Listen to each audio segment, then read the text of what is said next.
The Susana Kennedy Show on Two Oceans Vibe. It's Kinky Kennedy. The Crazy Caring Cat. Saturdays, 12 until 2. The Susana Kennedy Show. Dr. Duncan Carmichael is in studio with us today. How are you? I'm good, thank you, Susana. How are you? I'm good, thank you. Welcome back. Thank you. Becoming a bit of a regular on the show. This will be my third time. Yes, it is.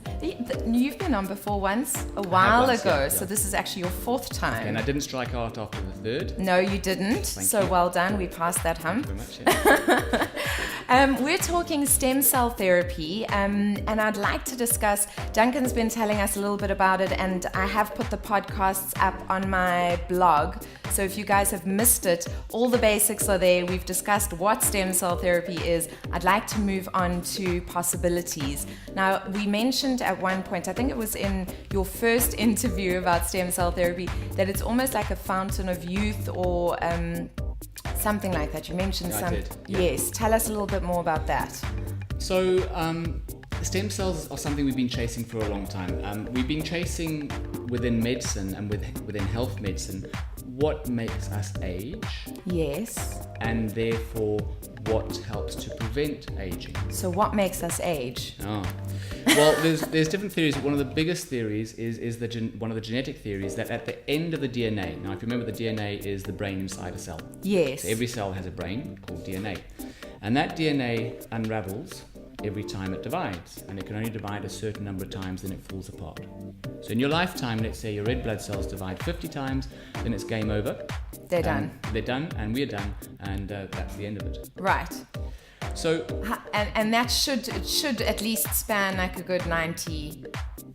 If we're looking after ourselves, 90, yeah, okay. Yeah. So 70, 80 is the current first world average. Okay. If you're a man, 78, and if you're a woman, 80 or 82. Yes, because we're just healthier well, that we way. haven't quite worked out why.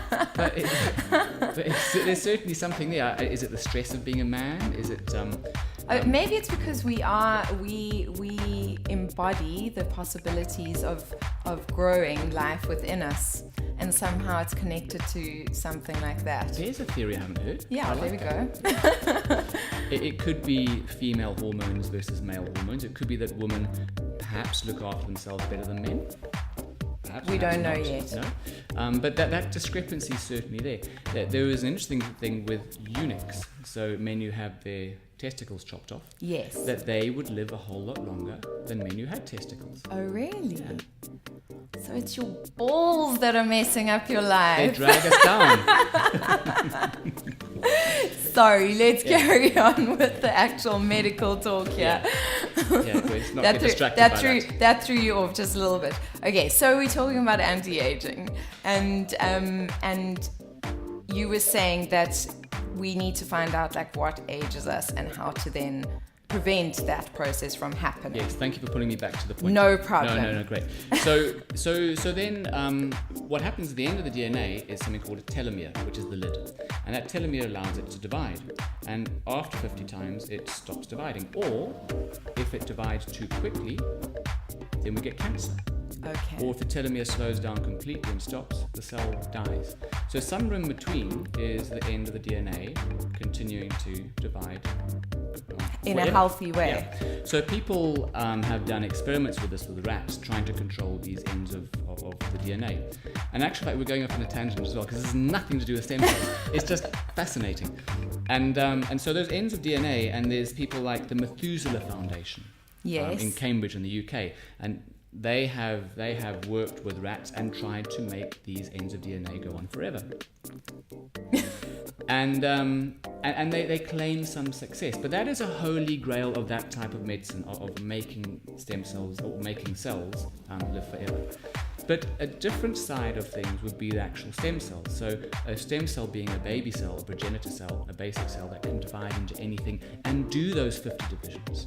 And it's the only, I might be completely wrong, but it's the only cell in your body that is recreative. Like it creates more of itself constantly without ending ever, right?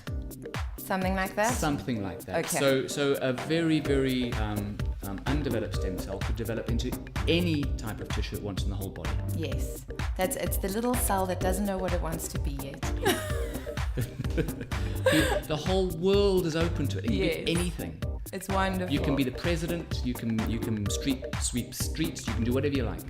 And this is wonderful for many reasons, but let's talk about beauty therapy very quickly, because you and I always talk and time like runs away and all of a sudden we're out of time. But we were discussing the other day even for that the possibility of injecting stem cells into your breast tissue and moving away from breast enlargements being placed inside you and rather using that. Has that been tried out? What are the... Very much been tried out. They've done lots of trials in various countries. The country I've been following is Thailand.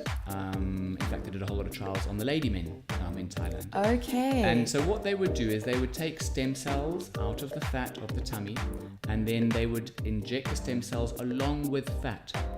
So instead of putting silicon back into the breast, Yes. they would put fat back. Now, fat transfer back into the breast has been done for quite a long time. The problem is you've got to put double what you want in either the cheeks or the fat, and most of it disappears. Okay. With stem cells, if they are activated correctly, you should then get a lasting breast-like tissue. Well, it's actually fatty tissue, continuing to thrive in the area that you've injected. So it's not actually your breast structure that's underneath. What is that? The little breast flower? stroma. Yes. Yeah, no, you're like not looking thing. developing the milk ducts. Okay. No, you're putting fat in, and that fat is then being able to continue to live. And That not is just disappear. incredible. Yeah. Have you seen pictures of the results? Yeah, definitely. And the results would be, the best sort of candidate would be someone who is an A cup and wants to go to a B cup. Okay. So you're not going to do a Dolly Parton. Sure. That's just not going to work. But it's going to look very natural and feel it. I mean, it feels completely natural because Well, it is natural. It's completely natural. So it's going to incredible. move naturally. It's not going to, when you lie down, just sit up like two saucers and cups on you. It's going to have a completely natural feel, and it's going to dissolve away gradually over a period of years, which could then be topped up. But the big thing is there won't be any silicone inside of you. I think that is absolutely amazing, and I think for all women out there who just wish they were a little bit bigger, it's definitely a wonderful, wonderful way to go. I've got Liz looking at me going, come on, wrap it up. You and Duncan just yap. We're talking as fast as we can. It's true, but we'll just have to get you back in. That'd be great. Okay, fantastic. Duncan, thank you so much. Thank you, Susana. We'll be back right after this, guys.